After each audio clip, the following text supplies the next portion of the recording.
He loses himself in his thoughts, in his fantasies, in the dancing leaves, and suddenly time has crept up on him. They are arriving. Small kids holding their parents' hands, bouncing with animation. Older ones walking together. Superman and Batman and Aquaman, vampires and clowns, kittens and bunnies, Cinderella and Snow White and Tinkerbell, Pocahontas and Woody from Toy Story, Ronald Reagan and Simba from The Lion King, and Mr. Spock.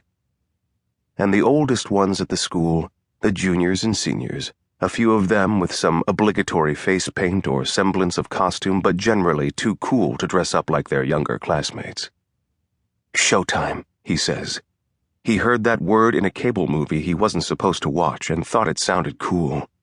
His body temperature jacks up beneath his costume.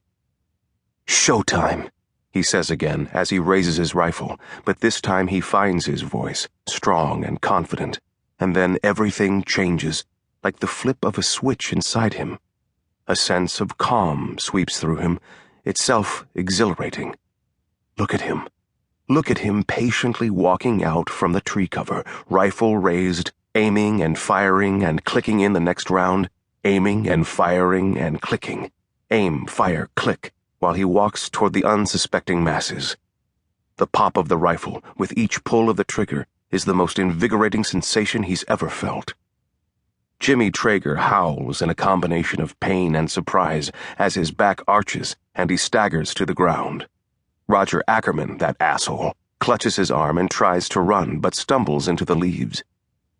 Visible in the clearing now, he drops to one knee to steady himself as screams and cries fill the air, as 50, 60 kids scatter in all directions like cockroaches, bumping into one another, tripping over one another, dropping their school bags and covering their heads, unsure initially which way to run, heads whipping in all directions, only knowing they should run, run, run. "By the trees!" one parent yells. "The parking lot!" cries another. He fires and clicks in the next round. Aim, fire, click, while panic propels the population of students like a strong gust of wind. Their squeals are like music. Their terror is his oxygen. He wishes this moment would never end. 6 hit, 7, 8 in the clearing near him, another half dozen farther away. And then he raises his rifle with a dramatic flare and takes a moment, just a moment, to savor the delicious scene, the power he holds, the havoc he has created. It's like nothing he's ever felt. It's beyond words, this rush, this thrill coursing through him. And then his vision blurs, and it's a moment before he realizes it's not the wind causing it, but his own tears. There are probably a dozen pellets left in his BB rifle, but he's out of time. Faculty will pour out of the building any second. The STPD will be called. And he accomplished what he wanted anyway. Just some superficial pellet wounds. But wow, was that fun. And I'm only 12 years old, he thinks. You ain't seen nothing yet. Book 1. Bridgehampton, 2011. Chapter 1. Noah Walker stands carefully on the roof of his house, takes a moment to ensure his balance, and removes the Yankees cap from his head to wipe the sweat off his brow under the scorching early June sun. He never minded roofing work, but it's different when it's your own roof, the place you're renting, and the only reason you're doing it is the landlord will take 6 months to get to it, and you're sick of water spots on the ceiling. He runs his hands through his thick, wavy hair, the Matthew McConaughey look, Paige calls it, noting that he has the physique to match.